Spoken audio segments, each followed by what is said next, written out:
report represents a key reference point. It's a very important document, really, and it's a regional baseline of the number and trends of the people that face food insecurity.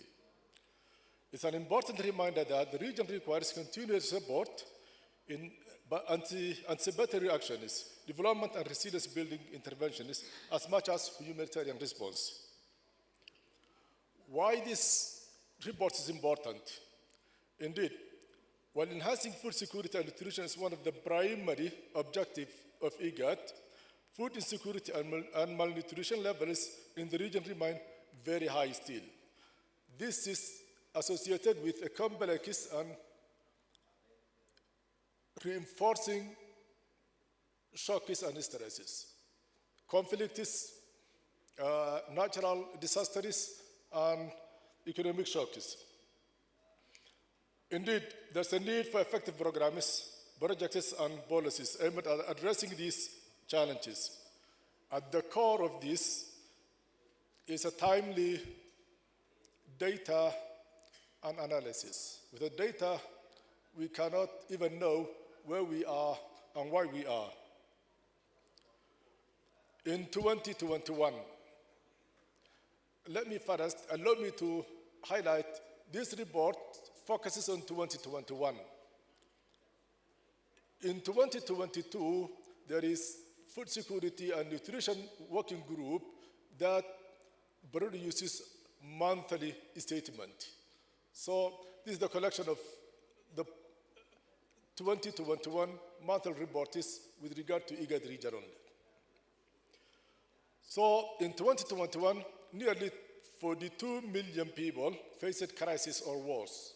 That is IPC level 3 and above in 7 of the 8 countries in the IGAD.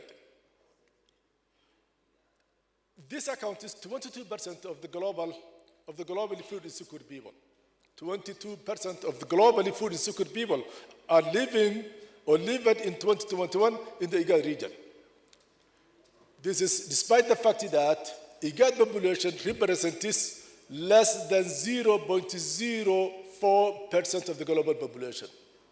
0.04% of the global population. So 22% of the global food insecurity are again found in the IGAD region. I think we can see where we are globally. Over 500,000 of those were in catastrophe.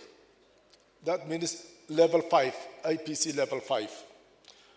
And those are in Ethiopia and South Sudan. 90% of the 10.5 million people who were in emergency in the region was again in Ethiopia, Sudan, and South Sudan. Since the first edition of the global report, which covered 2016 and 2017, IGAD member states have experienced a consistent high level of acute food insecurity. This increase has been driven by widespread conflict and insecurity, displacement, and extreme weather shocks, and extreme and economic crisis. So, from 2016 to 2021, the number of people that faced food insecurity almost doubled. From 2016 to 2020. And from 2020 to 2021, there are again an additional 10 million people who faced food insecurity. An additional 10 million people faced food insecurity between 2020 and 2021. 16.7 million people in Ethiopia faced food crisis or worse in 2021. And this is the data taken between May and June 2021. Over 72% of those was in crisis, level 3, 26% in emergency, and 2% catastrophe, level 5. And actually, 2% of over 16 million gives us over 300,000 individuals are facing death or catastrophe. In Sudan, that number is 9.77. That's 9.77 million people faced food crisis level. And that is between June and September data. Again, 72% of this was in crisis, whereas 28% was in emergency. No catastrophe was reported in 2021. South Sudan, it is 7.19 million people that faced food crisis or wars, and that is between April and July. 65% of this was in crisis, whereas 33% and 14% with emergency and catastrophe, respectively. Of the 3.47 people in Somalia who faced crisis or wars in October and December 2021, over 18% was in crisis, and 81 was in crisis, and 19 was in emergency. 2.37 million people in Kenya was classified as food crisis or wars in November 2021 and January 22. Over those, over 84% of those was in crisis, while 16 was in emergency. In Uganda, 2.2 million people faced food crisis, and that was between June and September 2021. In Djibouti, the number of people that was classified as food insecure was 194,000. Okay, this is again the proportion of the shocks. Of those classified to be food insecure, 26.15 million were caused by conflicts, and that is almost over 50%. Another 15.61 was extreme climate, while 0.19 million was economic shocks. So that means conflicts and extreme weather shocks constitute more than 99% of the food crisis drivers. In the same year, that's 2021, over 12 million people in Ethiopia, Somalia, Sudan, and South Sudan were displaced. 4.5 million refugees and asylum seekers hosted in 8 countries of the region. Over 10 million children under 5 years were wasted, 2.3 of them severely so, in 2021 across 6 IGAD countries. Admissions for the treatment of severe wasting have risen sharply in drought-affected areas of Kenya, Ethiopia, and Somalia. What is the prospect now? We are expecting over 50 million people in 7 of the 8 IGAD member states are expected to face food crisis or wars in 2022. This is the outlook. 300,000 people in Somalia and South Sudan are projected to face catastrophe. That is level 5. And there is a risk of famine in 3 livelihood zones and IDP settlements in Mogadishu, Baidawa, and Usamareb of Somalia. 18 million people in Ethiopia will likely face crisis or wars in 2022. In Sudan, that is 11.65 million, and in South Sudan, that is 7.74 million. In Somalia, 7.1 million people are likely to face food crisis, and in Kenya, that's 4.1 million. In Uganda, that's 1.5 and 2 million, and in Djibouti, 192,000 people are expected to be food insecure. Thank you.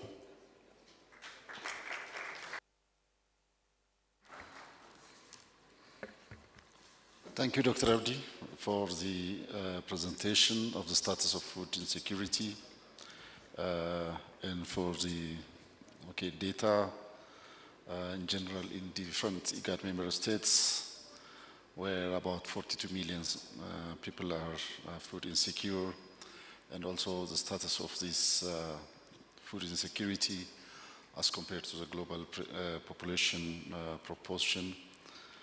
And of course, the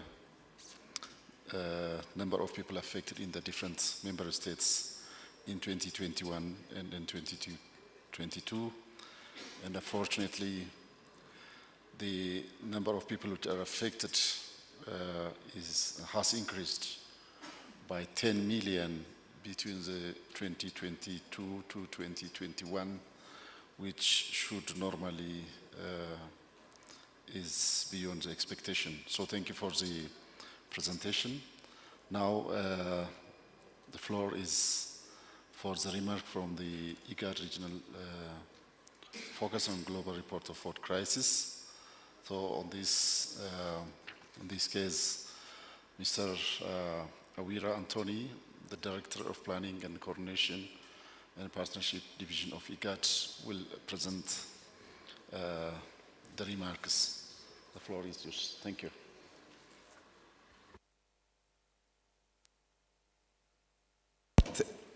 Thank you. Thank you very much, Honorable Minister and distinguished participants, ladies and gentlemen. As you have already heard from the report, the IGAD regional focus of the Global Report on Food Crisis 2022 brings to our attention the alarmingly high level of acute food insecurity and malnutrition in our region. Before we can proceed any further business for the day, I wish to recognize with gratitude the role played by the Food Security Information Network and the Global Network Against Food Crisis, and by all their members, in which IGAD is a member. As you've heard, this report is a fact, or in fact is a co-production with these two very important global efforts. Likewise, I'd like to thank the agencies and staff of the international humanitarian and development community, as well as the technical officers of our member states for their dedication to share data and analysis. As you heard from the presentation of the two speakers, one point that was emphasized is that now we have more timely data analysis. And perhaps some of the increased numbers that we are seeing could also be attributed to the fact that there's now more improved analysis, so there's more improvement in the data that we are getting. In particular, IGAD would like to thank FAO and WFP for their financial contribution along the entire process for today's event and for the publication of this wonderful publication. As you already heard, in 2021, nearly 42 million of our brothers and sisters were estimated to be highly food insecure and in need of urgent assistance, surpassing all previous records. Now you've heard again that this year, this is projected to go up to 50 million, an increase of about 10 million, which is really worrying and a big concern. Our region alone accounted for nearly 22% of this global number of food insecure people in 2021.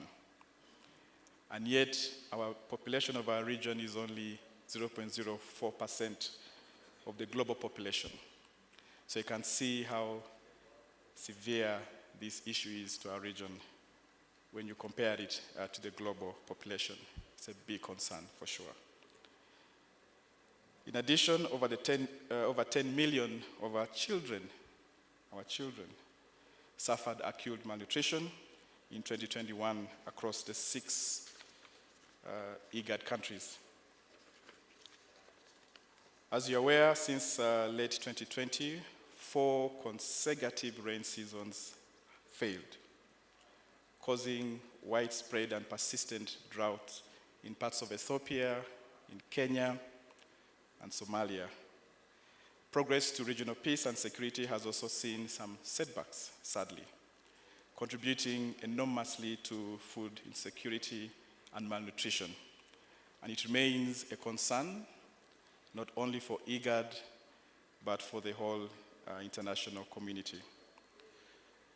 Last year, when we launched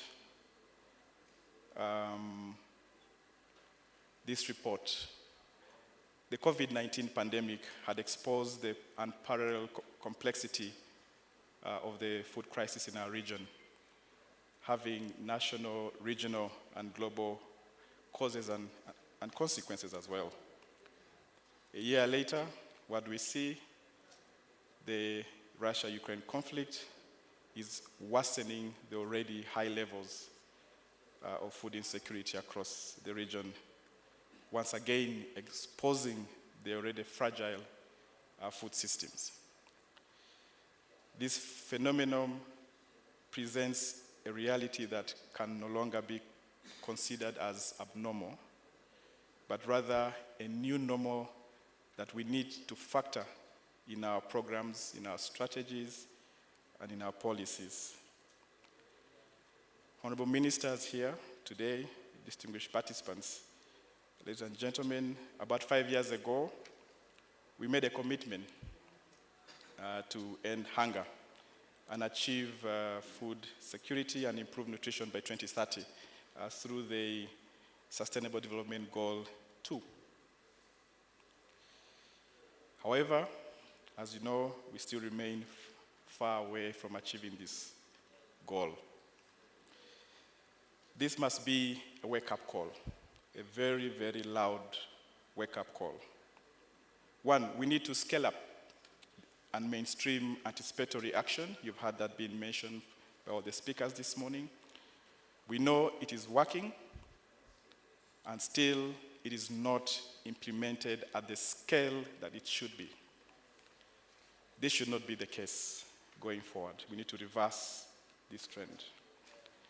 We also need to take bold action to build resilience so that we can safeguard the development gains we have made so far and reduce the vulnerability of our people to future shocks and stress. And as you heard earlier, it's not whether if or not, but when. So how prepared are we for the next one? We require to improve the region's food and nutrition analysis capacity so that we'll be able to acknowledge the state of our food systems and act timely and accordingly. Lastly, given the global climate crisis, we need to shift towards climate-smart approaches that increase agriculture production, build resilience, and foster climate adaptation and mitigation. Let us remind ourselves and the region that IGAD is endowed with a wide range of natural resources, which presents huge opportunities and possibilities for wealth creation and development.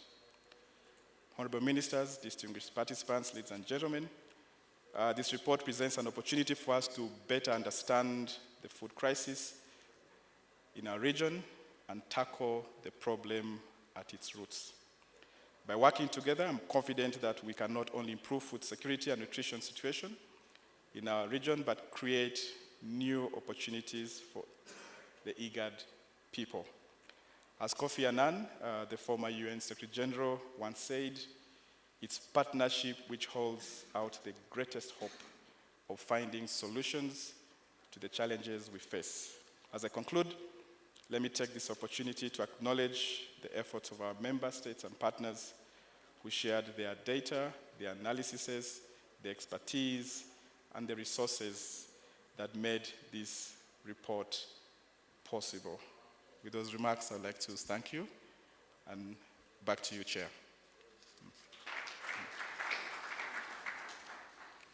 Thank you very much for the nice reports, Excellency.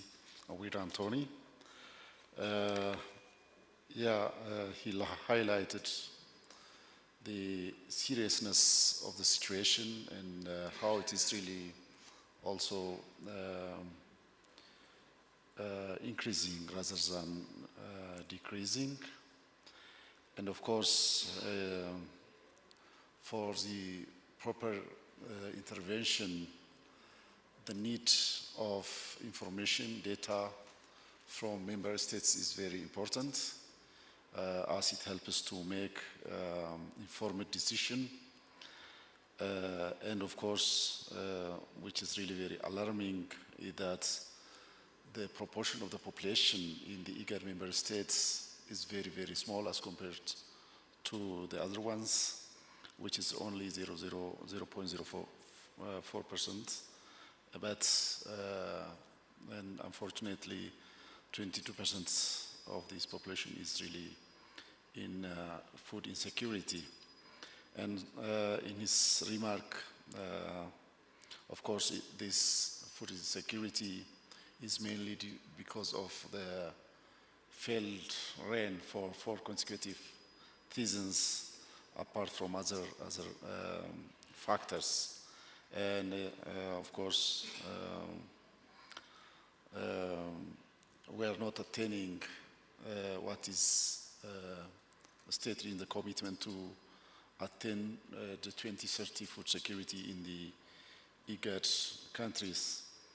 At the same time, there are recommendations forwarded, like scaling up of the anticipation actions, building resilience to reduce vulnerability, and also to assess our agricultural system and make a kind of shift from to the climate smart agriculture, and more importantly, working together.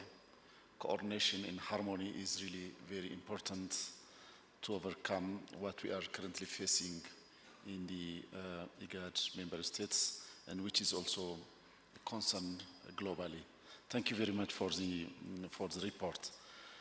Now we move to the statement from Minister from the IGAD member states. So I would like to invite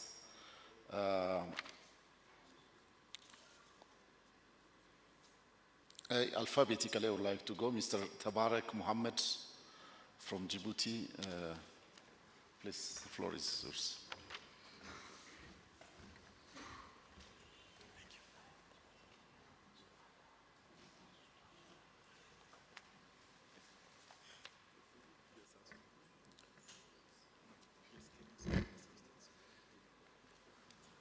السلام عليكم ورحمة الله وبركاته.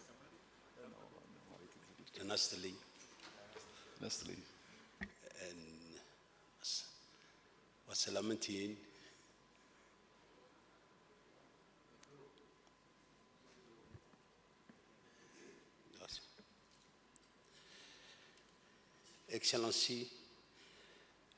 Excellence Monsieur Awari Antonio, Excellency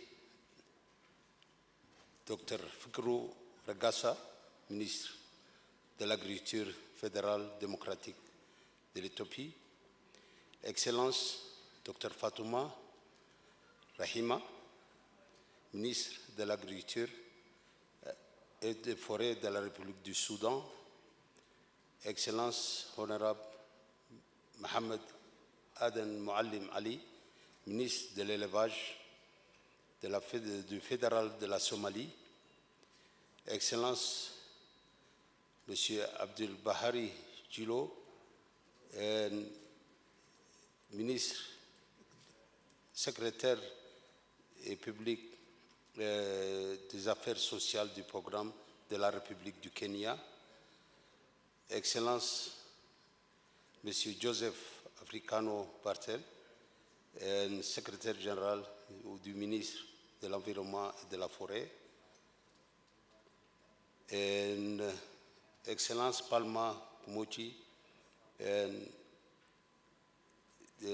directrice de Disaster Management du ministère de l'Environnement, de la République de l'Ouganda, Mesdames et Messieurs l'État membre de l'IGAD, honorables, distingués et invités, Mesdames et Messieurs. C'est pour moi un grand honneur et un plaisir de prendre la parole au nom du ministre de l'Agriculture, de l'Eau, de la Pêche et de l'Élevage chargé des ressources halieutiques, Son Excellence Mohamed Ahmed Awale, empêché à l'occasion de l'ouverture de la 8e Assemblée générale de la plateforme d'Idriss. Au nom du gouvernement de la République de Djibouti et de la délégation qui m'accompagne, l'honneur me choisit de m'adresser à cette auguste Assemblée pour vous adresser la salutation du peuple djiboutien. J'ai l'honneur de vous rappeler, c'est suite à la forte sécheresse qui a dévasté la région en 2010-2011, que nos chefs d'État et de gouvernement du pays de l'IGAD, lors du sommet organisé à Nairobi le 9 septembre 2011, prit la décision de mettre fin aux situations d'urgence provoquées par la sécheresse due au changement climatique, et ce, par la mise en place de la stratégie intitulée Idriss, qui vise à lutter contre les effets de la sécheresse et le chaos qui sont liés de manière durable et globale dans la région de l'IGAD. Aujourd'hui, 10 ans après, à ce moment même, nous tenons la 8e Assemblée générale de la plateforme Idrissi. La Corne de l'Afrique est en train de vivre l'un des pires épisodes de la sécheresse de son histoire.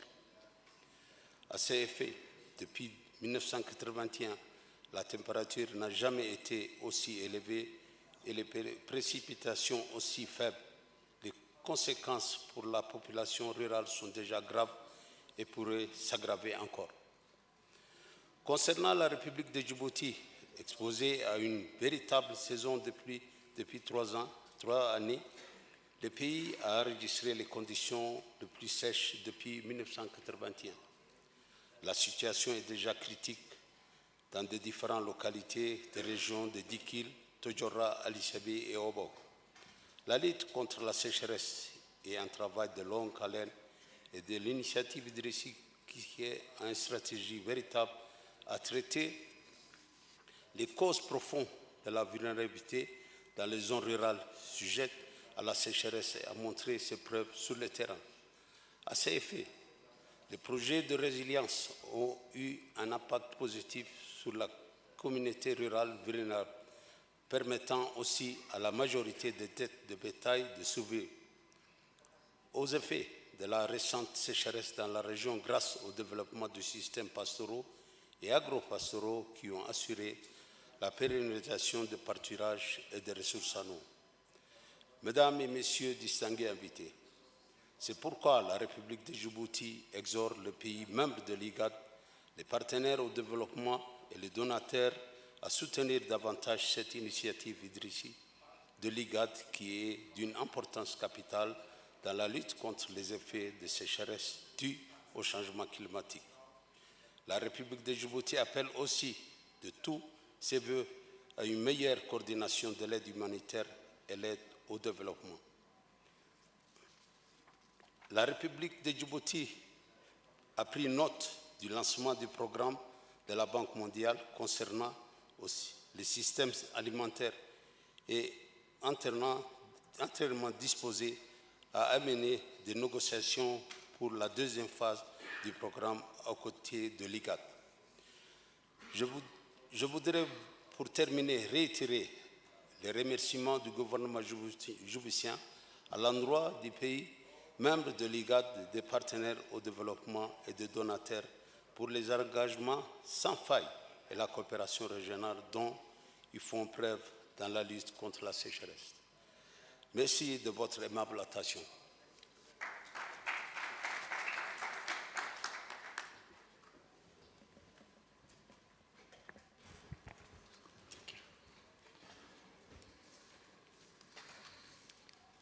Thank you very much, Your Excellency, Mr. Tabarak Mohammed, for the reports of food crisis food insecurity and resilient actions taken in Djibouti. Now, the presentation or the reports will be from Kenya. I would like to invite Your Excellency, Honorable Abdul Buhari Jilo, to present the situation in Kenya. Thank you very much.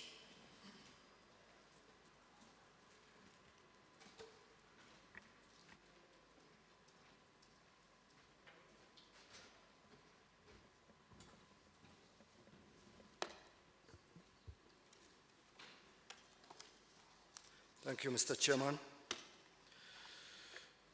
Dr. Wira Anthony, the Director of Planning, Coordination, Partnership Division, representing His Excellency Dr. Workene Wabehu, IGAD Executive Secretary. Your Excellency Dr. Fikru Regasa, the State Minister for Agriculture of the Federal Republic of Ethiopia.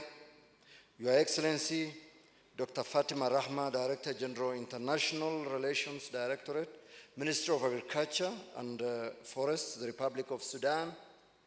Your Excellency Honorable Muhammad Adam Alim Ali, Minister of Livestock, Forestry and Range, Federal Republic of Somalia. Your Excellency Mr. Joseph Africano Batel, Under Secretary, Ministry of Environment and Forestry, representing His Excellency Ms. Josephine Napawon Cosmos, Ministry of Environment and Forestry, the Republic of South Sudan. Mr. Tabarak Mohammed, Technical Advisor to the Minister, representing His Excellency Ibrahim Elmi Mohammed, Minister of Agriculture, Water, Fishery and Livestock, in charge of Marine Resources, the Republic of Djibouti. Ms. Pamela Komojuni, Senior Disaster Management Officer, Office of the Prime Minister, representing Honorable Esther Anyakur, State Minister for Disaster Preparedness, Refugees and Management, the Republic of Uganda. Distinguished guests, ladies and gentlemen, on behalf of the Republic of Kenya and my Cabinet Secretary, Professor Margaret Kobia, who is in charge of Public Service, Gender, Senior Citizen Affairs, and the Special Programs, I would like to present the following. One, greetings from the Minister and best wishes for this forum. And I read, I wish to thank the Federal Democratic Republic of Ethiopia for the warm welcome and the wonderful hospitality extended to us and the entire Kenyan delegation since we arrived. This meeting has come at a time when drought is devastating the entire Horn of Africa. In Kenya, we have had over 4 consecutive failed rain seasons that have resulted in 19 out of the 23 subnational governments in the arid and semi-arid counties sliding into either alert or alarm drought phase. The trend in a majority of these counties is worsening. And you can see this is nearly half of the country. The prolonged drought has left 4.1 million Kenyans facing acute food insecurity as at June 2022. Out of the number, 1.1 million are classified in emergency phase of the Integrated Food Security Phase Classification, or IPC4, while 3 million are in crisis phase. Sadly, 942,000 children below 5 years are acutely malnourished and in need of treatment. Distinguished guests, ladies and gentlemen, the negative impact of drought are also manifested in other sectors. For instance, poor access to water and forage has resulted in worsening livestock body condition. Several counties in Kenya have recorded livestock mortalities. Livestock concentration as a result of this drought in certain areas has also increased conflict over diminishing natural resources. The Kenya government has to date spent more than Kenya shillings 11 billion on drought response since August 2021 to cushion lives and livelihoods of vulnerable communities. Of this, Kenya shillings 8.3 billion went to relief food and cash transfers, while over Kenya shillings 3.1 billion supported interventions in water, livestock, health and nutrition, education, as well as peace and security sectors. I want to expound here that as a government, we have a policy shift from direct physical food distribution to cash transfer in most of our affected areas. It is only on specific occasions that we have to part with actual physical food distribution. This is because of the challenges of physical food distribution in terms of cost implications, as well as pilferage and lack of surety on reaching the targeted population. So we made a deliberate policy shift to ensure we give cash transfer. And so far it's going on well. Ladies and gentlemen, we are aware that the worsening drought situation requires us to scale up and scale out response interventions. The most urgent requirements include food and safety nets and provision of livestock feeds, offtake and supportive veterinary services. In fact, livestock offtake is currently on, and I could see it happening even this weekend in some of our counties I personally witnessed. Other interventions are required in health and nutrition, education, agriculture, peace and security, as well as drought response coordination sectors. Our response budget and gap for July to October 2022 stands at Kenya shillings 15.3 billion. This is in spite of the fact that we are able to put together the National Drought Emergency Fund, which is not adequately resourced. Our partners, including bilateral agencies, UN agencies, non-governmental organizations, and community and faith-based organizations, have been very supportive of our efforts. We are working closely with them to bridge the funding gap. And I want to emphasize that we have developed also a policy framework on this, on what we call the partnership coordination framework, because we have a lot of players in the field there doing different things, but trying to attend to the same challenges that we are facing. Through this partner coordination framework, at the subnational level, we have been able to coordinate our activities, and they have had better impact on the ground so that we avoid duplication. We recognize and appreciate that the impacts of the current drought would have been much worse without our collective commitment and resolve to end drought emergencies. In Kenya, for example, our Ending Drought Emergencies, or EDE initiative, has resulted in increased investment in resilience building across all sectors of our economy. Improved and modernized early warning systems. Number 3, participatory development of drought contingency and response plans. Number 4, establishment of dedicated funds for drought response, such as the Common Basket National Drought Emergency Fund, or commonly referred to as NDEF. Adoption of cash transfers to ease and reduce the cost of response. Strengthening coordination through the partnership coordination framework structures for drought risk management at all levels. I wish to also add that we are at the final stage of developing the resilience programming framework so that we standardize our resilience building exercise. And I want to also add that in the National Drought Emergency Fund that we have established, 50% of the funds by law goes to resilience building, because that is where our focus lies.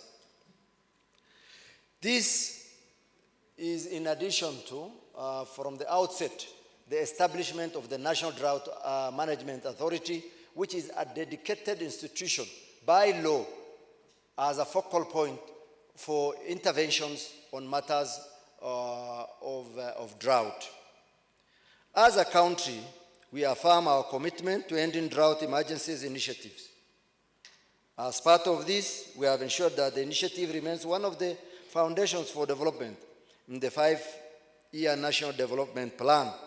That is the 4th medium-term plan for the Vision 2030 for the period 2023 to 2027. At the same time, we have undertaken a medium-term review of the Common Program Framework for Ending Drought Emergencies. We are now in the process of developing a roadmap for the implementation of the recommendations that will accelerate the pace towards our ultimate goal of ending drought emergencies, and this is possible. We are also mobilizing resources to ensure we achieve the Idrisi goal, and will appreciate support from our development partners in all sectors of this EDE. And we have gotten quite substantial support from a number of our partners in the past. And I must say once again that we are very grateful for this. Indeed, without them, this would not have been possible for us to come this far. Finally, ladies and gentlemen, we appreciate and welcome effort by the IGAD Secretariat to mobilize resources for regional and cross-border initiatives. These efforts are already bearing fruits. A good example is the newly signed Build Resilience for Food and Nutrition Security, BREFONS, project that covers 4 countries in the region. We plan to officially launch the project in Kenya in August 2022. The impact of regional collaboration cannot be overstated. It is now very clear that we will not achieve the goal of ending drought emergencies by working in isolation. And I think that's why we have continued to support this and other forums. No more than ever, we require cross-border cooperation in joint planning and programming implementation.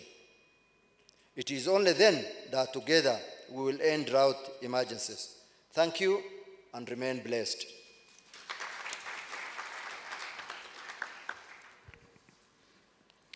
Thank you, Your Excellency, Honorable Abdul Bahari Jilo, for the comprehensive information as to the status of drought in Kenya and what Kenyan government is doing to overcome the situation, and also including the policy shift from the cash transfer, from the physical food distribution to the cash transfer, and also the efforts to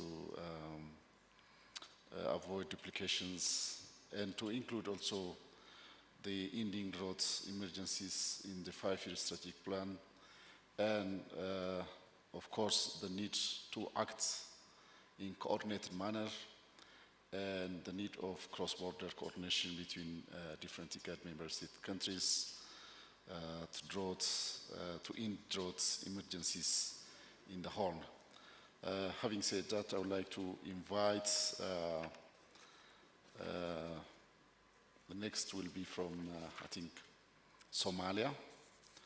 I would like to invite His Excellency Honorable Mohammed Adam Mauli Ali, Minister of Livestock, Forestry and Range from Federal Republic of Somalia. Thank you very much.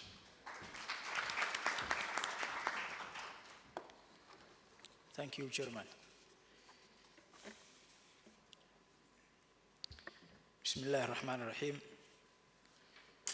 Your Excellencies, distinguished guests, brothers and sisters, all protocols observed, good day. It's a great pleasure and honor to join you in the 8th meeting of General Assembly in this beautiful city of Addis Ababa, Ethiopia. On behalf of the Federal Government of Somalia, I would like to thank the Federal Government of Ethiopia and the people of Ethiopia for hosting us in this IGAD platform meeting. I also truly appreciate the time, outstanding efforts, and contributions made by IGAD staff and delegates of IGAD member countries and development partners in terms of consolidating the path of resilience and sustainability while scaling up humanitarian action and resilience. Your Excellencies, ladies and gentlemen, since the establishment of the Central Authority of Somalia in 2004 and the adaptation of the Provisional Constitution in 2012, Somalia has achieved remarkable progress on nation building, peace, stability, and sustainable development. Furthermore, we have now successfully concluded our federal election system by electing new President Hassan Sheikh Mohamud and Prime Minister Hamza Abdi Barre, who will soon establish his members of Somali cabinet. Ladies and gentlemen, droughts have been more severe and frequent in Somalia over the years, creating chronic vulnerability with continuous food shortages, widespread economic challenges, displacement, and untold human suffering, particularly among pastoralists and agro-pastoralist communities. In Somalia, over 7.1 million, 45% of the entire population of our people, are facing acute water and food shortages risk of famine. Crop and animal production have failed. Around 4 million of our animal lost. Food prices have risen rapidly. Food insecurity and malnutrition are expected to worsen further and quicker between now and September 2022. The main drivers of food insecurity in Somalia, including the impact of the Russian-Ukraine conflict, violent conflict, insecurity, climate shocks, floods and droughts, desertlogs, land degradation by human activities. Somalia is one of the most vulnerable countries in the Horn of Africa to climate change because its livelihoods are directly dependent on livestock, agriculture, forestry, and fishery, which are very vulnerable to climate change and climate vulnerability. To mitigate the effect of climate change, investment of climate-smart technology is needed, and it's also essential to integrate the management of land and across productive sector. Somalia remains committed to do everything possible to contribute to the climate-smart food systems. Key resilience reforms including enhancement peace, holding fair and transparent elections, and strengthening and consolidating our democratic institutions at all levels, and building on lessons learned from previous resilience building program to plan and implement our building resilience programs and achieve sustainable development goals. I am very confident that our great efforts here in Addis Ababa will rise to the key challenges, strengthening the resilience of our people in overcoming the emerging crises facing our communities in the Horn of Africa, and hence become prosperous in near future. I'm also very confident that Somalia will instill the value of prosperous society into strong and self-reliant, peaceful communities, and the Somali people will come out of this as victorious.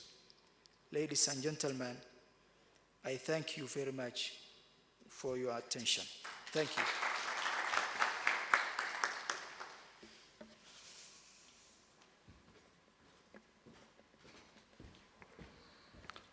Thank you, Your Excellency, Honorable Mohammed Adam, for the briefing from Somalia.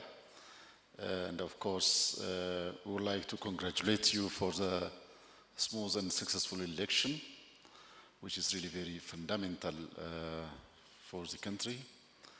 And at the same time, His Excellency indicated the effect of drought in Somalia, where it brought economic challenges, displacement of people, and where about 45% of the population is currently facing from water and food shortage, and about 4 million animals died because of this drought. And of course, it is worsening the food insecurity, and this is due to a compounded effect of the war, Ukraine-Russia war, the climate change, degraded natural resource. So the establishment of the government, new government now, will be, of course, can help to tackle this drought, these effects. And he highlighted the bright future of Somalia, and we hope we will work together and also solve the common problems of drought in the Horn. Thank you very much for the presentation. The next will be from the Republic of South Sudan. His Excellency Mr. Joseph Africano Bartel will present the same situation, the situation in South Sudan. Thank you very much.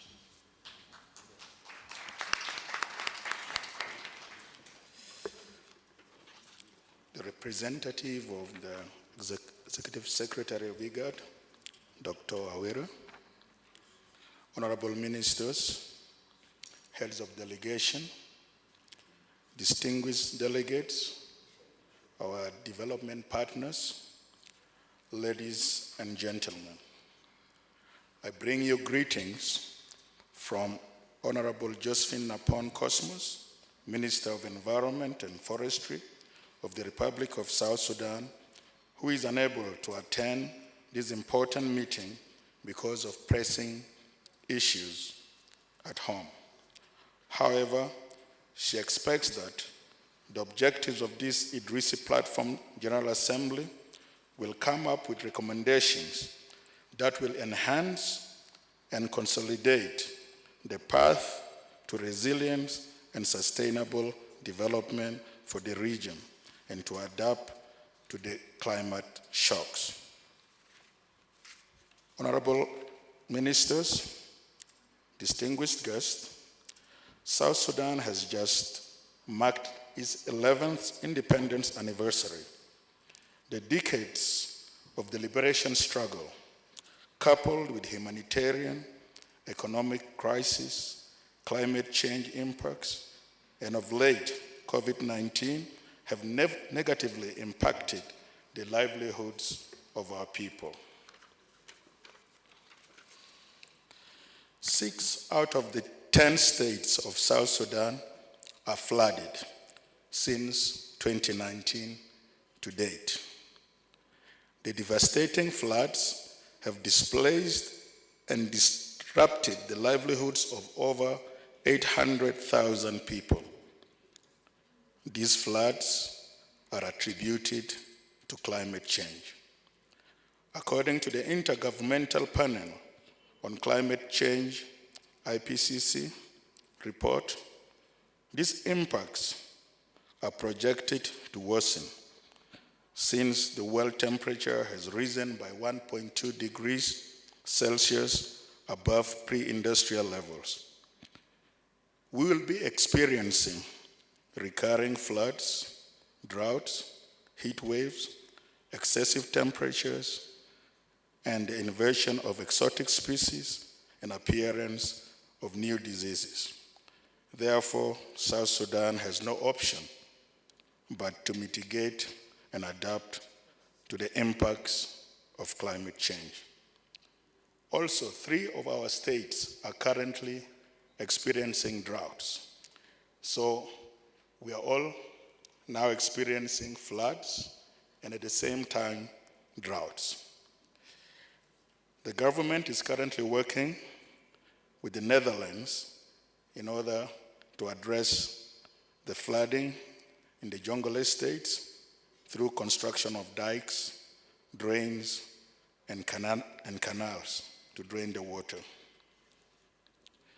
The floods have not only affected the livelihoods of our people, but have also affected the oil fields, because all the oil fields are flooded and all the produced water have contaminated the soils in the vicinity, thus impacting our people. To mitigate and adapt to the impacts of climate change, South Sudan has developed its national adaptation programs of action. First, National Adaptation Plan, and the second, nationally determined contributions. The NDC implementation will require $100 billion. The government will be able to raise $20 billion by 2030, and the remaining $80 billion is to be provided by the international community.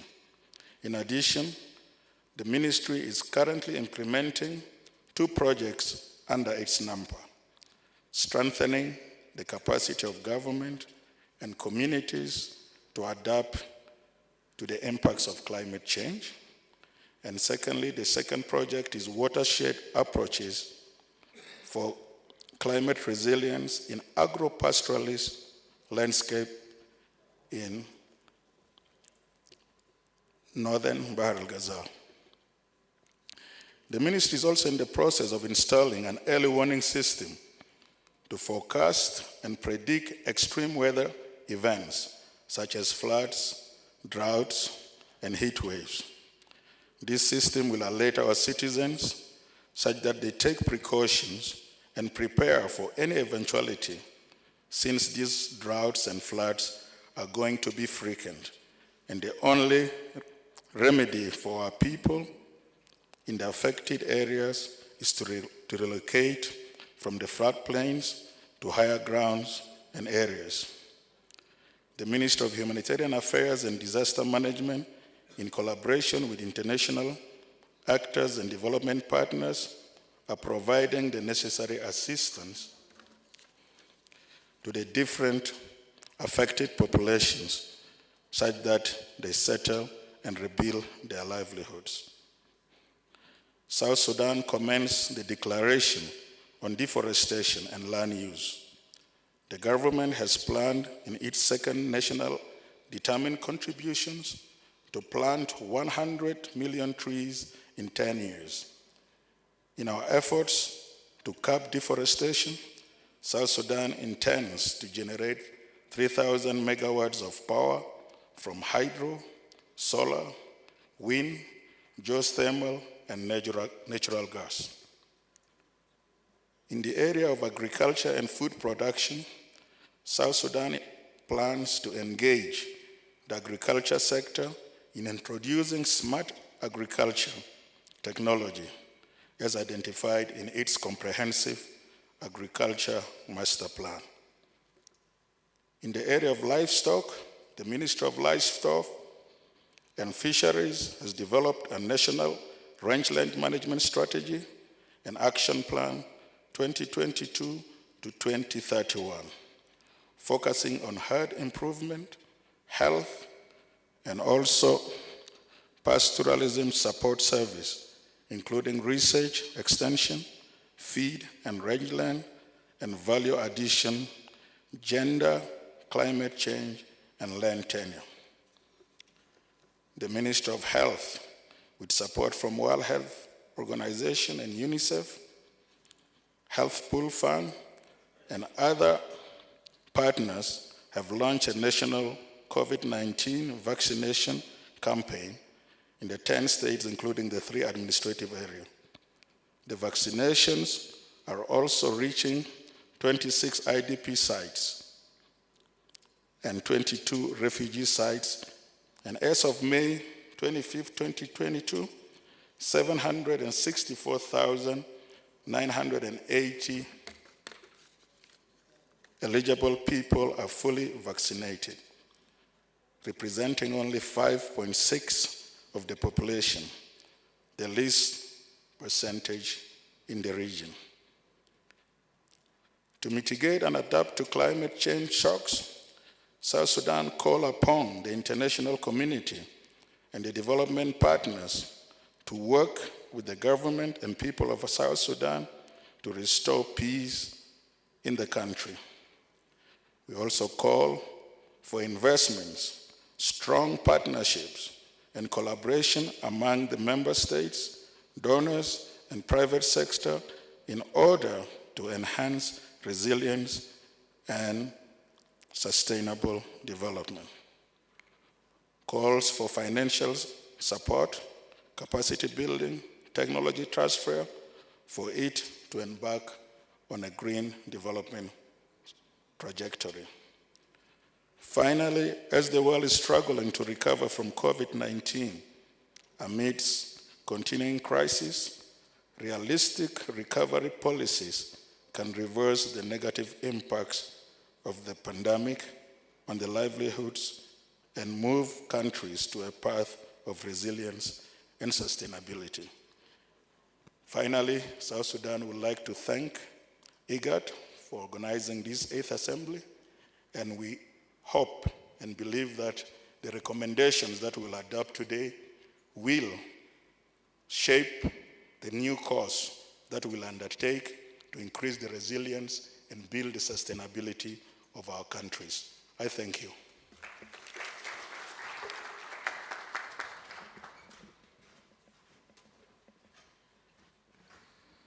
Thank you, Your Excellency, Mr. Joseph Africano, for presenting the crisis related to drought and related to flood in South Sudan. Of course, there are two opposite things which are affecting the same country. 6 out of 10 of the states of South Sudan are flooded, with about 800,000 people displaced. And this is, of course, related to the climate change. And in addition to that, 3 states are affected by drought.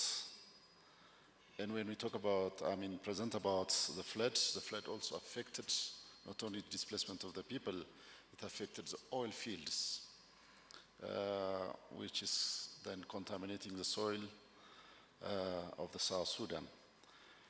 And in addition to that, it has stated that the government of South Sudan is responding to such effects by developing national adaptation plan, which needs huge investment, where the support of many partners are required.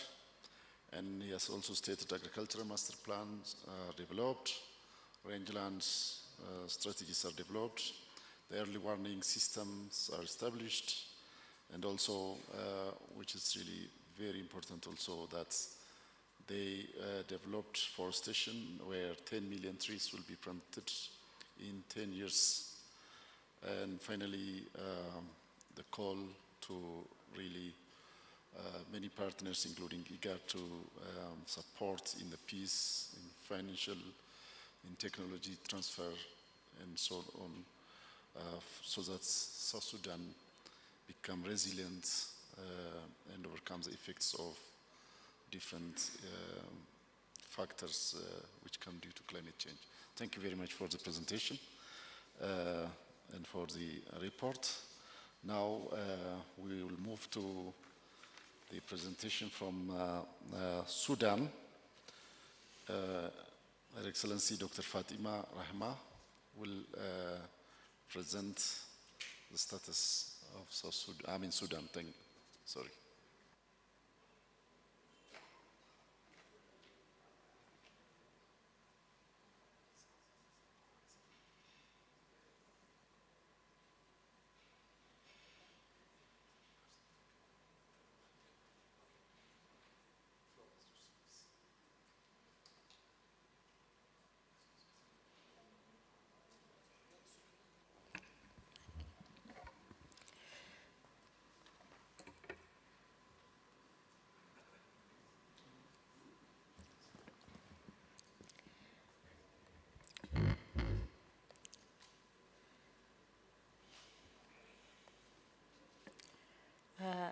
distinguished delegates, ladies and gentlemen, I have already made my statement this morning, and there is some statistics about data in Sudan and in the region.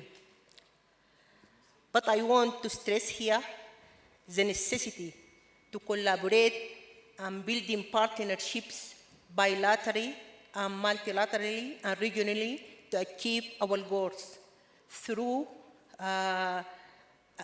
finding mechanisms to combat drought, increasing food security, reducing poverty, and attaining sustainable development.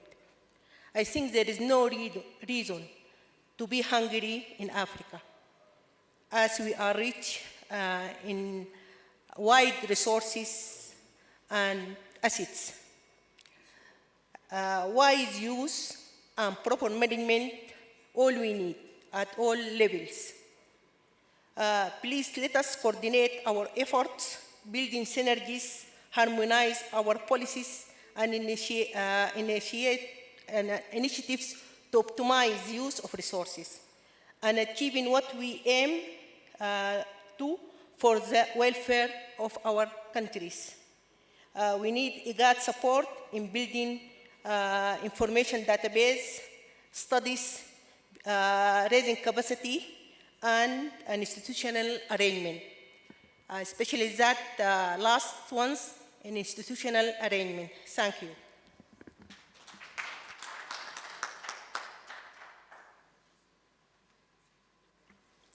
Thank you, Your Excellency, for the very brief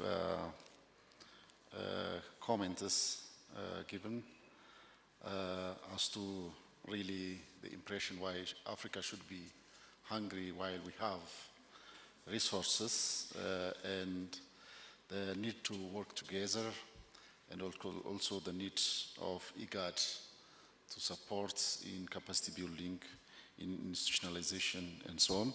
Thank you for the presentations and for the brief comments. Thank you very much. So the next will be from, I think this, Uganda, yes? Yeah? So Ms. Pamela Kamojuni will present us the status in Uganda. Thank you very much.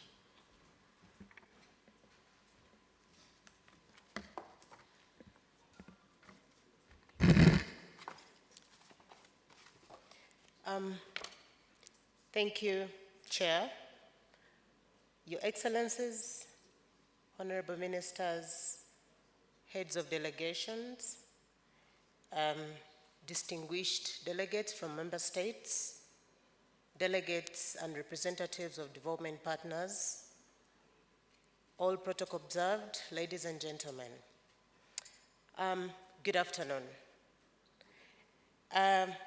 Warm greetings from the Honorable Minister, who was unable to be here with us, and from the people of the Republic of Uganda. First is really to add our voice to appreciate and pass on our gratitude to the Federal Republic of Ethiopia for the warm hospitality that you have accorded us for the couple of days that we have been here. As a Ugandan delegation, we already presented our report, so I'll not take a lot of time to really redo it, but I'll just pick out a few issues that we wish to reiterate, but also for the benefit of the high table.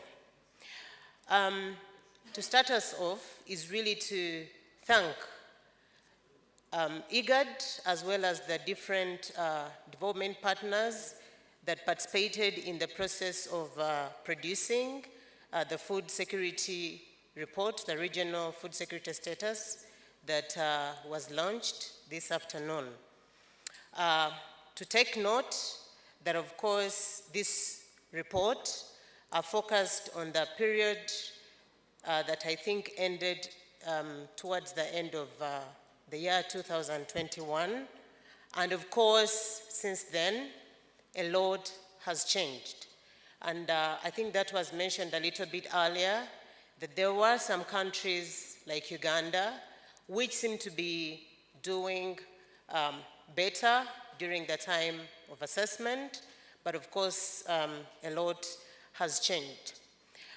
One key point I want to really clarify on is when it comes to Uganda, looking at the report, the key drivers of the food security or food insecurity crisis focused on, yes, the weather adversaries, but for our case, there is one weather incident that was not brought out clearly in the report, and that was the impact of the rise in water levels for basically all our major water levels in the country, and this includes lakes, starting with the Lake Victoria and the other downstream lakes, rivers, and the major wetlands and water catchment areas.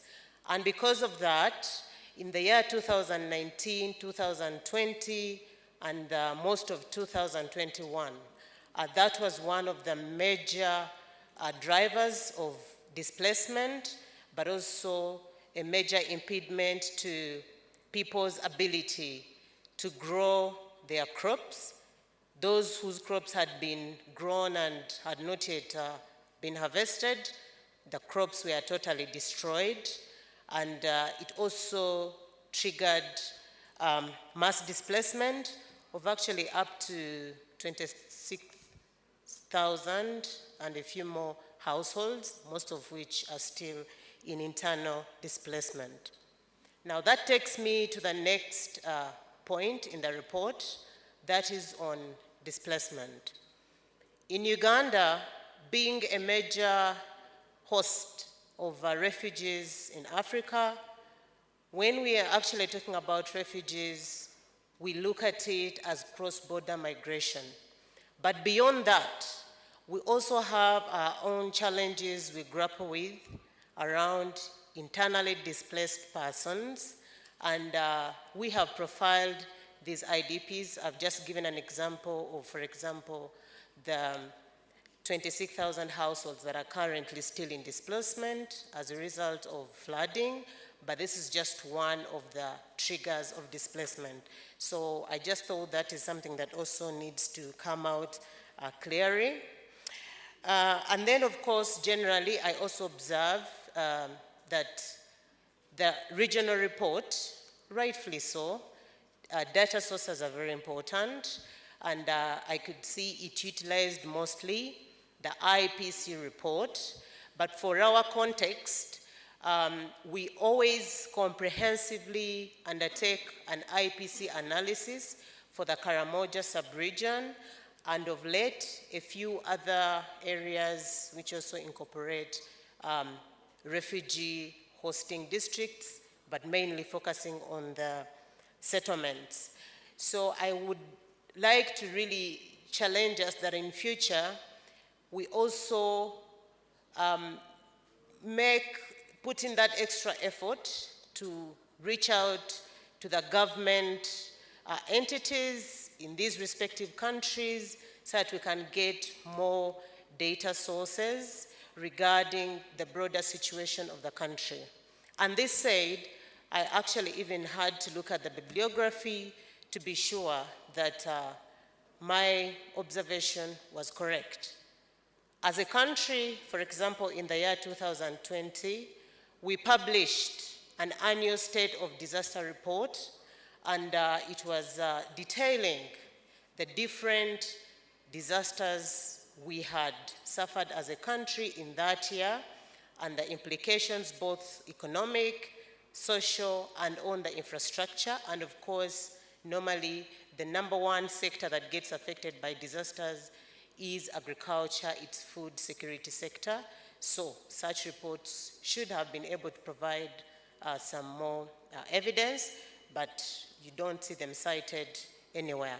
But this is just a bit of feedback in terms of how we can improve some of these processes in the future. Moving on is really to, again, appreciate IGAD, Secretariat, the Idrisi, stakeholders, the steering committee for the report and the very clear recommendations that have come out.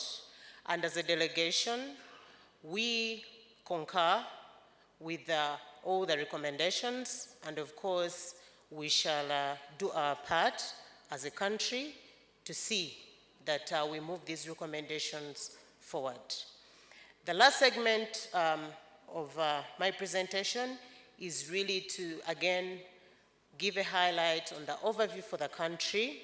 And this information, most of it is already captured even in the food security report that has been launched. As of today, we still have around 520,000 persons who are classified actually under IPC 3+. That is really acute food insecurity. And our estimates is that if things don't get better, by end of the year, early 2023, we could see a population closing into between 40,000 to 50,000 being in emergency phase, which is the IPC level 4. That is mainly for the Karamoja sub-region, but we have also estimated the national impact, especially on food security, and yes, our estimates are shy of 2 million people. Our estimates are at 1,980,000 something, and we are still undertaking continuous field assessments to make sure that we have planning figures which will continuously inform response. So, the first point is always to know what the problem is. Now we know it. So what are we doing as a government?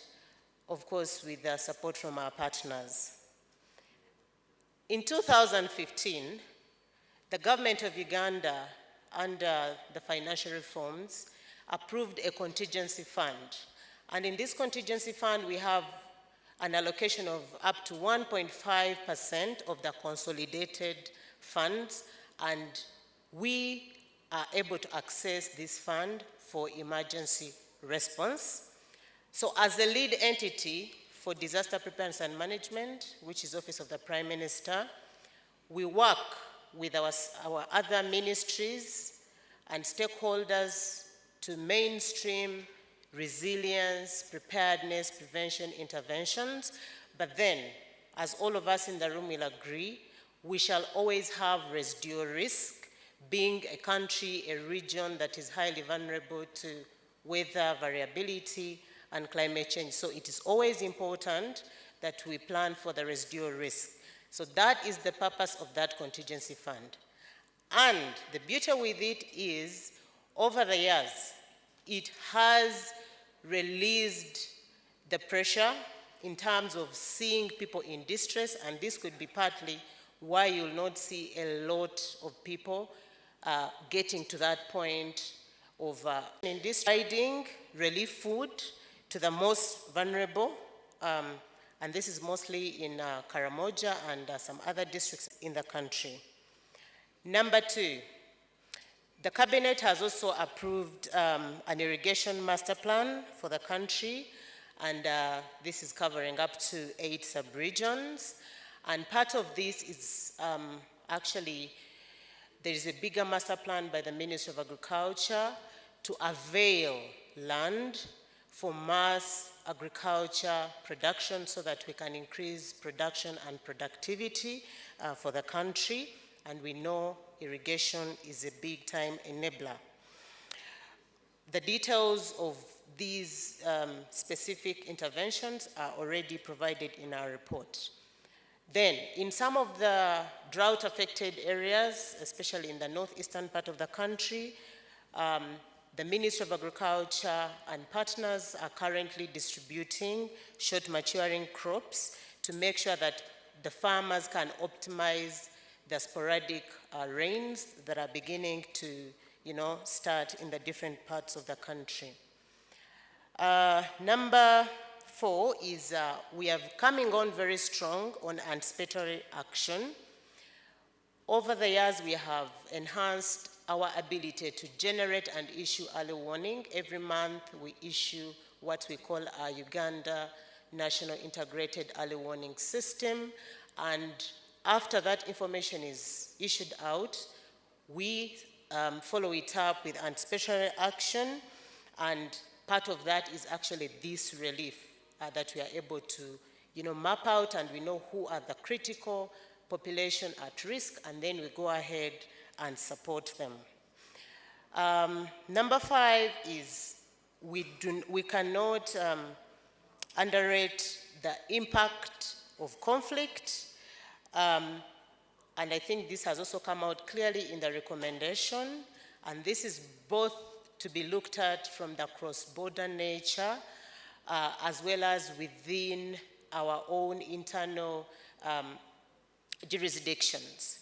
In Karamoja sub-region, we realized that the existence of small arms always, in quotes, motivates the pastoral communities during the lean season to come into the neighboring districts and communities, which also results into displacement. So the government is undertaking a deliberate effort to disarm the people of Karamoja. I know this is an intervention that has triggered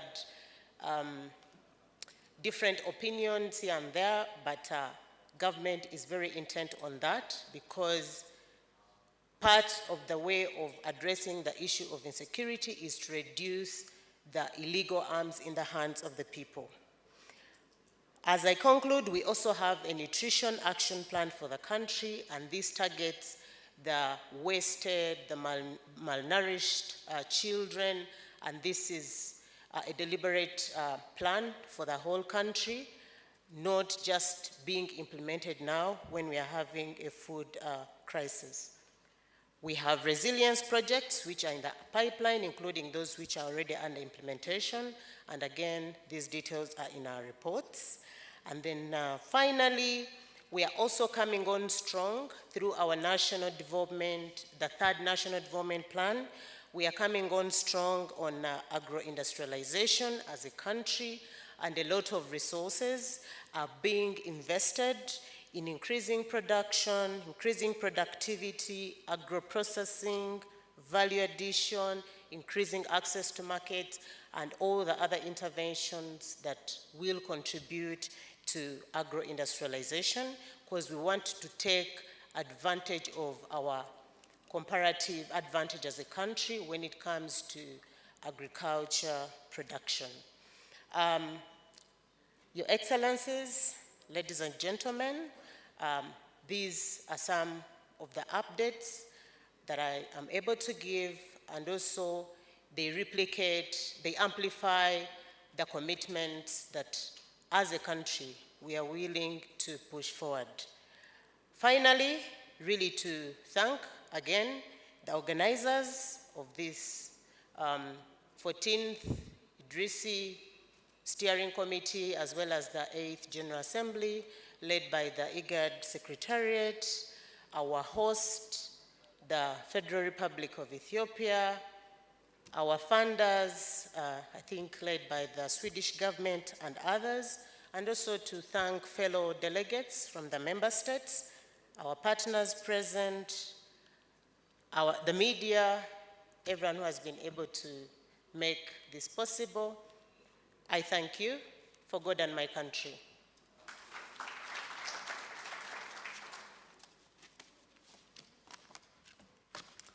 Thank you, Your Excellency, for really important information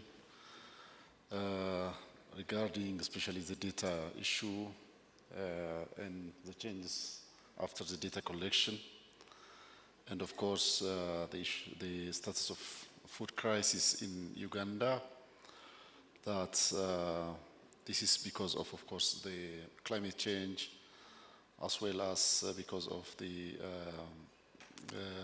which leads to the impact of the rise of water levels.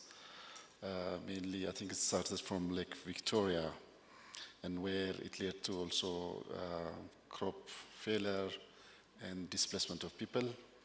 And of course, there are cross-border displacements and internal displacement of people in Uganda. So they host a lot of refugees.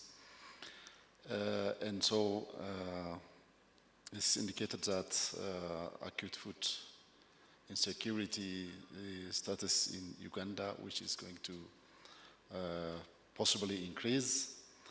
And the good thing is that the country has really known the root cause of the problems, which is really half solution for the problem. So after understanding the problems, they have embarked on a lot of activities to mitigate the crisis, like the relief, food relief provision, the development of irrigation master plan, the distribution of short maturing crops, in the development of early warning system, and as conflict is one of the source for the displacement, disarming, and the nutritional action plans are what Ugandan government is doing in order to mitigate the effects of food insecurity. So in general, I think we have gone through the presentation from the IGAD member states, and which gave us really a good understanding of the situation in all of the countries. And also, it's not about the situation, the status of the crisis or the food insecurity in those countries. It also gave us opportunity to learn the interventions, the mitigations, and the responses to the crisis that we are facing currently. So this is, with this we end with the reports of the member state country, and now we move on to the statement from development and implementing partners. Now we go for the virtual presentation from Unicef, and so the floor is now, and I think the media people will help us to hear the presentation from the Unicef. Thank you very much. Can you hear me?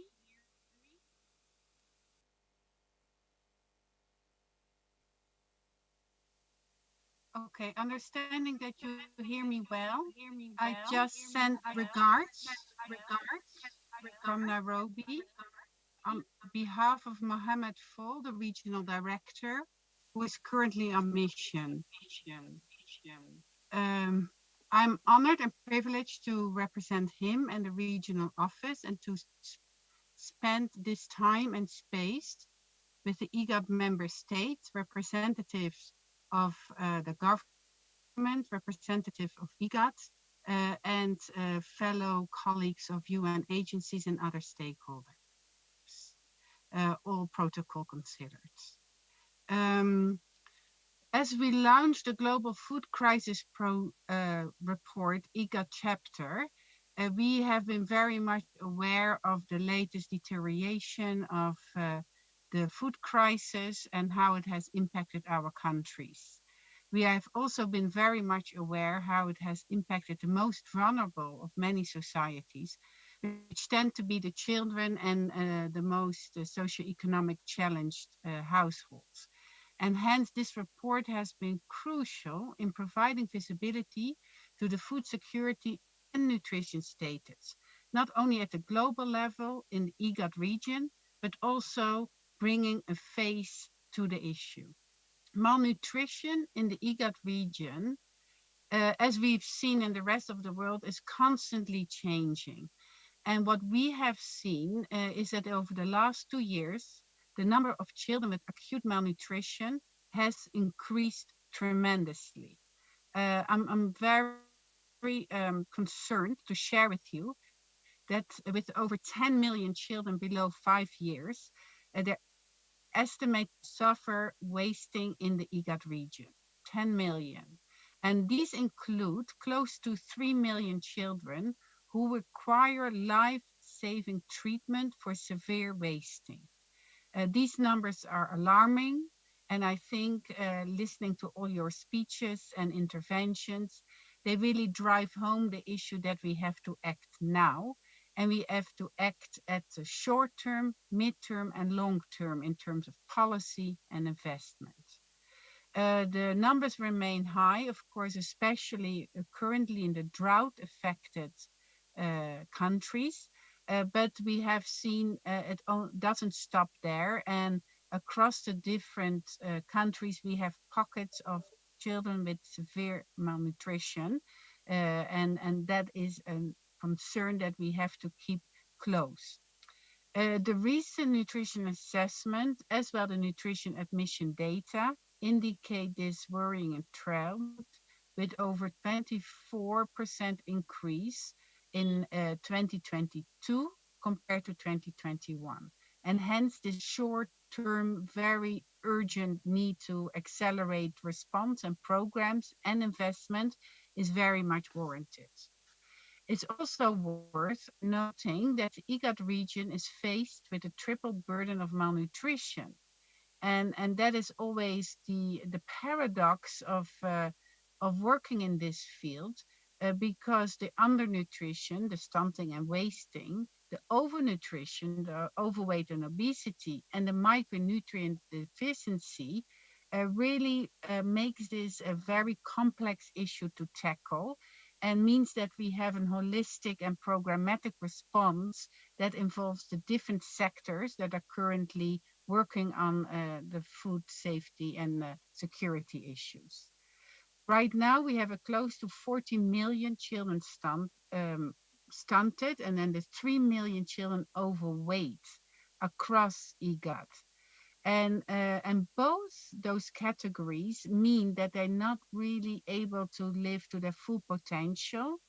And it really has an intergenerational impact in terms of mother health, pregnant women, and also for a later health in later years. So time is it's ripe to act now. As we know, the developmental, economic, and social impacts of malnutrition, especially what happens in the early lives, have a severe and long-lasting impact on individuals when they grow up and when they become adults, but therefore also in the family and communities and in the country economic development throughout. So to enhance the overall nutrition outlook, a multi-sectoral approach to programming is really needed to improve and mainstream across the services and enhance provision. And we talk here about health services, wash services, clean water, of course, and social protection services. And if I may, I would even add education. And education is because not only does it give the children a way to understand their own feeding pattern better, but we also have seen that educated mothers tend to be better able and capable to take decisions in terms of nutritional contributions to their children's health, even though they might have problems finding the food groups, they at least take decisions that are informed by what would be best for their children in terms of nutrition. So adopting a system-wide approach is important, and UNICEF is ready and continue to work with you, all the member states across the different sectors, and with other partners of the UN like FAO and WFP to implement essential nutrition actions while enhancing coordination and information systems. Taking note of the recommendation of IGAD and Please trust me, we are here to assist you to counter this alarming situation now, tomorrow, and in the long run. Thank you very much and wish you good elaboration.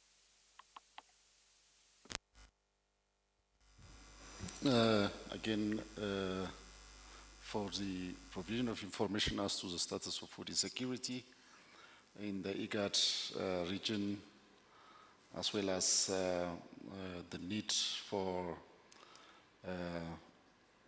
an action now in different phases, in short, mid-term, and long-term, and through policies and strategies, and also the need for multi-sectoral approach, including education to mitigate the effect of food insecurity. And thank you for also commenting your commitment to support in this regard, and also to support IGAD and the member state countries. Thank you very much. The next will be presentation from Sweden, and Dr. Sanait will be giving us the presentation. Thank you very much.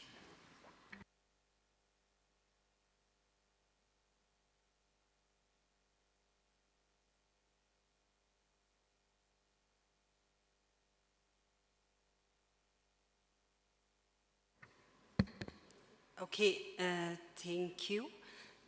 The head of Swedish Regional Cooperation for Africa, Ms. Ulandran, would have liked to be here today, but she could not make it because of another commitment. I'm now representing her, the Embassy of Sweden and SIDA in her absence.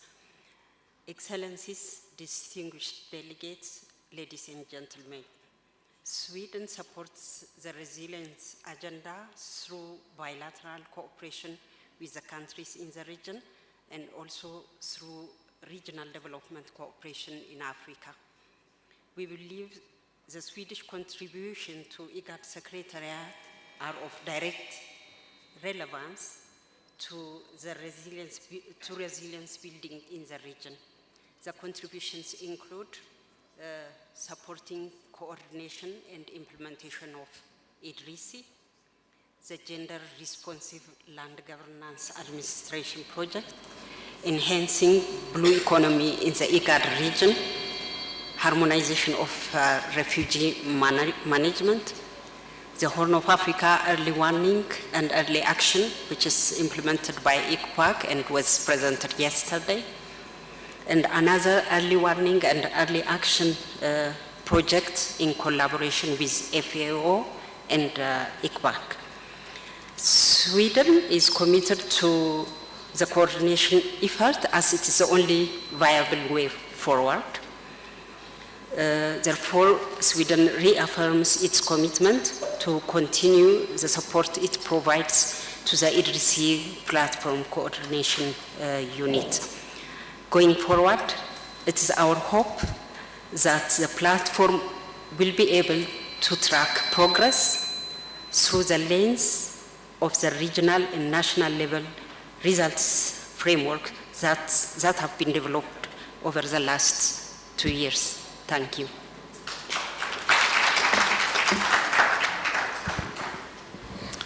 Thank you, Dr. Sanait, representing the Swedish Embassy and the Sweden Development Corporation, and for showing again the commitment of the coordination and the support to IDRISI platform, and also to support the resilience, different resilient projects going on in IGAD member state countries. Thank you very much. So the next will be the presentation of the communique, and for that I call upon Mr. Jamal to come and present the draft communique. Thank you very much.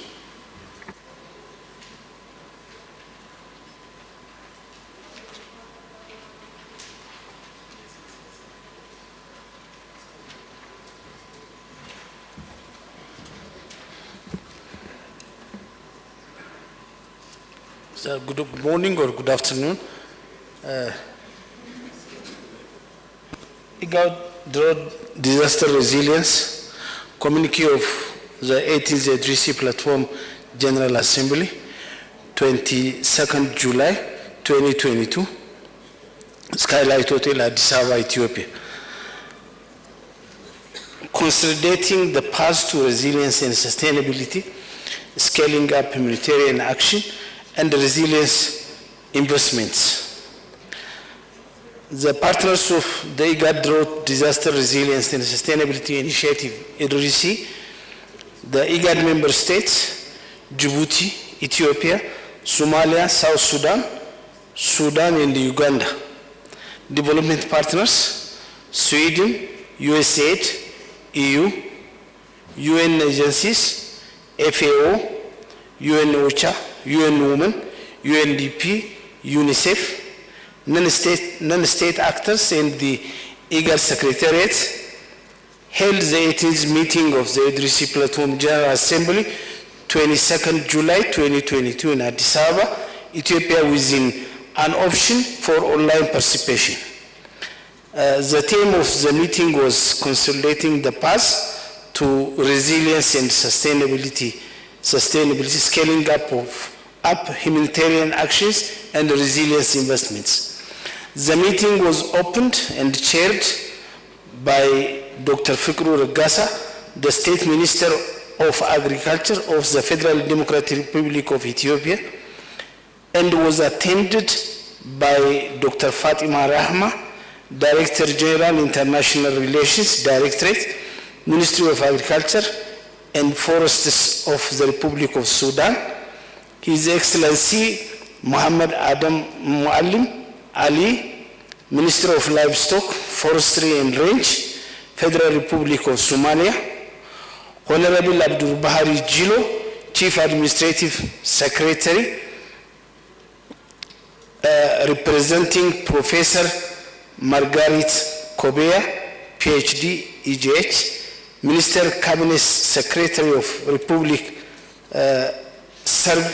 Service, Gender, Senior Citizens Affairs and Special Program, the Republic of Kenya, Mr. Joseph Africano Bertel, Under Secretary, Minister of Environment, Forestry, representing His Excellency Ms. Josephine Napon Cosmos, Minister of Environment and Forestry, the Republic of South Sudan, Mr. Tabarak Mohammed, Technical Advisor to the Minister, representing Honorable Ibrahim Ilmi Mohammed, Minister of Agriculture, Water, Fishery and Livestock, in charge of Marine Resources, the Republic of Djibouti, Ms. Pamela Kumunjuni, Senior Disaster Management Officer, Office of the Prime Minister, representing Honorable Ister Anyakun, State Minister for Disaster Preparedness, Refugee and Management, the Republic of Uganda, and Mr. Awira Anthony, Director, Planning, Coordination and Partnership Division, representing His Excellency Dr. Warqineh Gabayo, Executive Secretary of IGAD and Chairman of the Addis Platform Steering Committee. Recognizing that the region is undergoing the worst drought in over 4 decades and ravage of flooding since 2019, and noting the compounding factors such as political and economic instability and the global and regional level. Recognizing the need to rally together and do things differently and innovatively to respond to the persisting humanitarian emergency in the IGAD region, while maintaining the momentum of resilience investments to sustainably address the effect of multiple hazards and underlying vulnerabilities induced by climate change and international economic and political dynamics and COVID-19. Further recognizing that Idrisi still remains one of the most relevant multi-stakeholder, multi-sectoral initiatives for enhancing resilience and achieving sustainable development in all IGAD member states.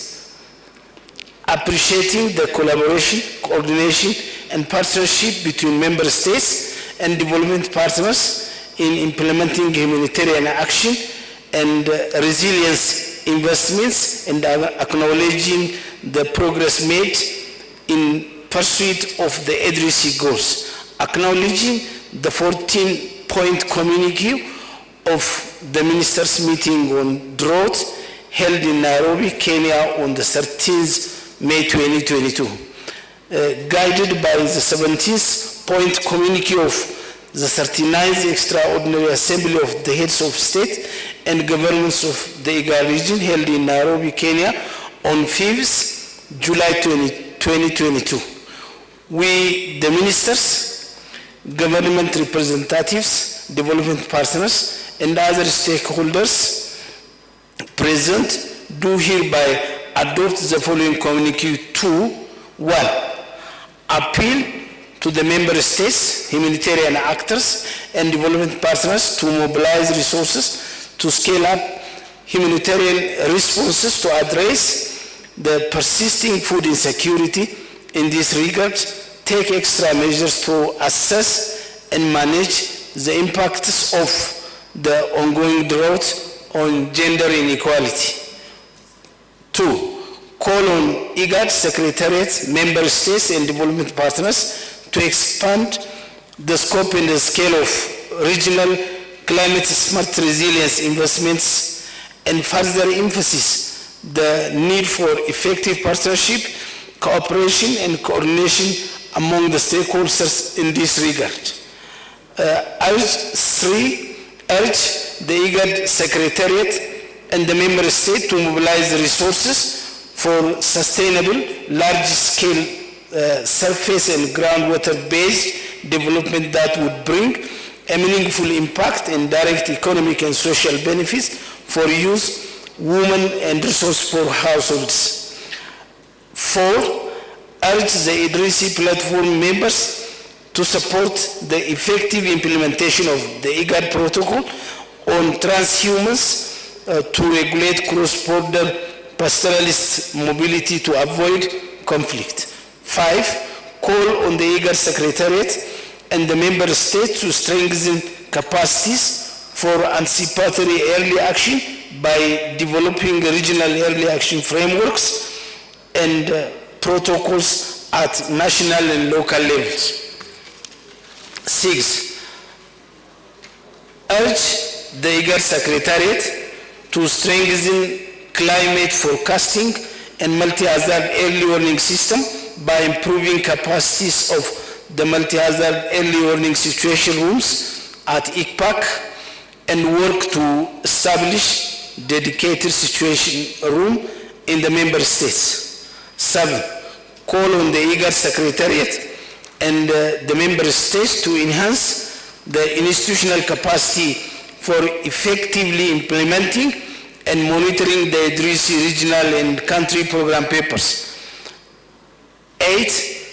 Thank the government and people of the Federal Democratic Republic of Ethiopia for hosting the Idrisi Platform General Assembly and the warm hospitality and facilitation of the meeting. Thank you very much.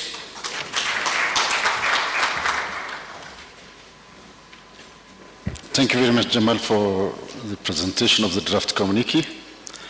Now, the time is for discussion, and I would like to invite the head of the delegates of the IGAD member states to comment on the draft communique presented, if there is any.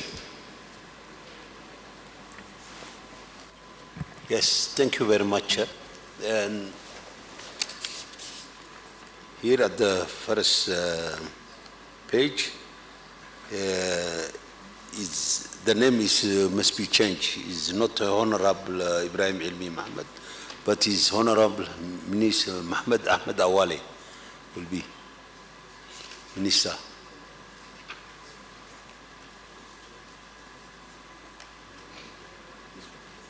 Mohammed Ahmed Awale. Thank you.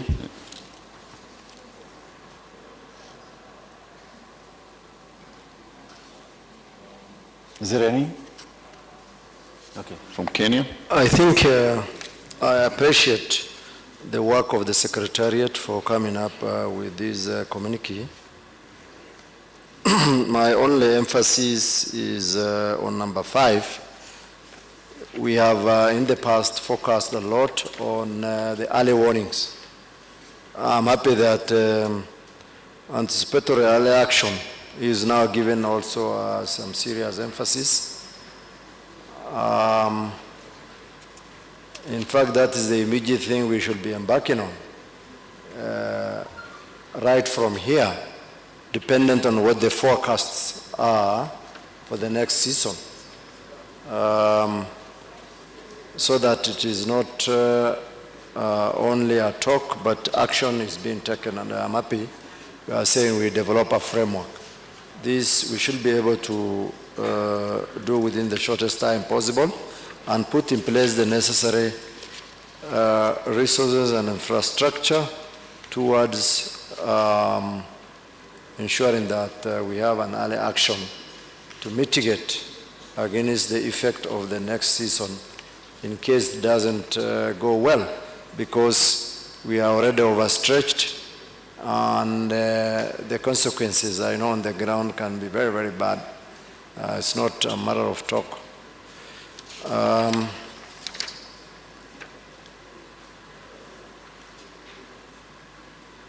I think I was just interested on the IGAD protocol on transhumance. I'm not quite familiar with this personally, but I know in our own local context, even across subnational governments, it's not been very easy and it has been a source of conflict because of scarcity. So this is a matter that requires attention.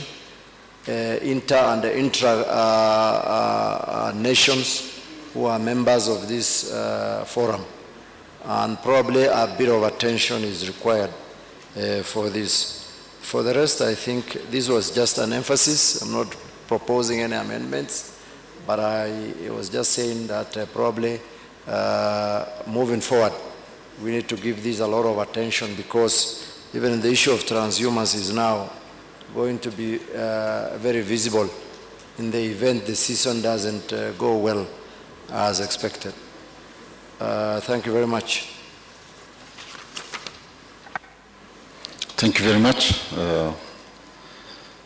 for the comments on communique number 5, that the need for the resource allocation and action and attention to be paid for to the next season, and the issue of transhumance, which is commented by His Excellency.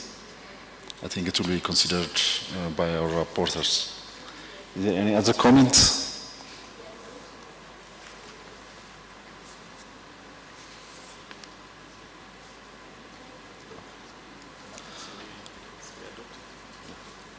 So with this,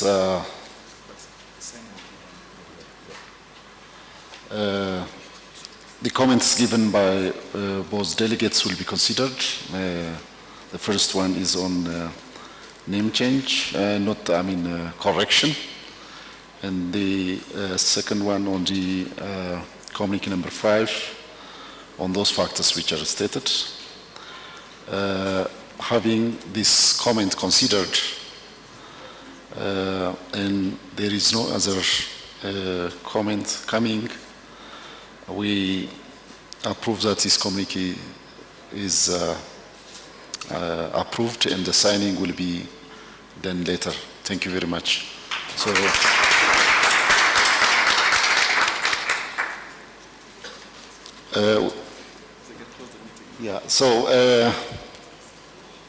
we are going to close our meeting. So first of all, I would like to thank you all for your energies, time, and for the information provided, and also for the support given during this very tough period in the Horn of Africa. And as you know,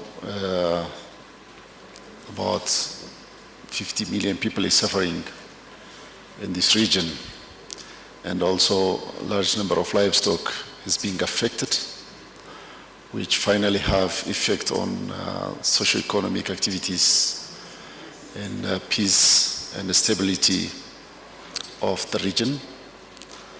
And as it has been indicated earlier, this part of the world has or is rich in natural resource, but because of these mismanagements and because of many other factors also due to global effects, we are suffering a lot.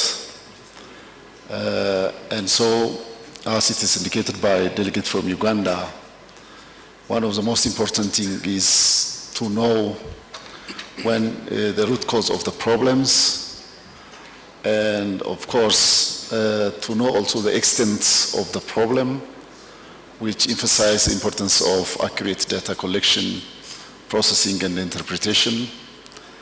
And having known this, the problem is not of course the solution.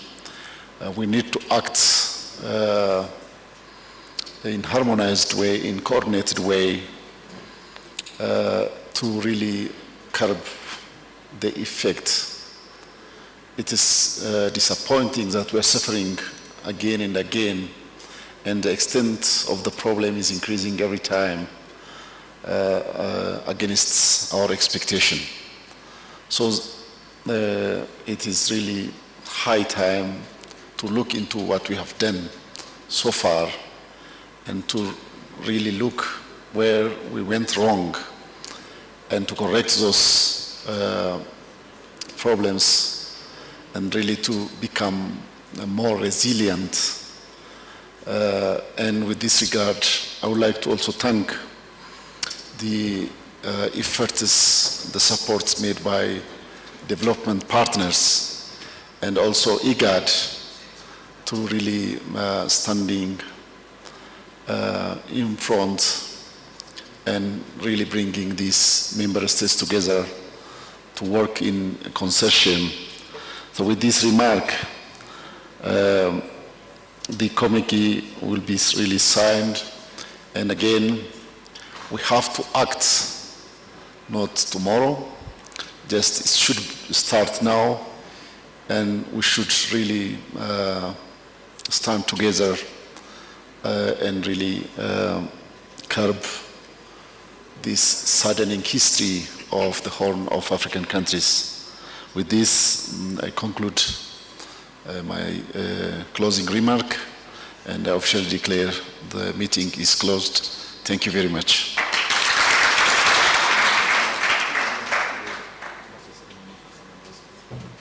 Yeah, I give floor back to the Master of Ceremony.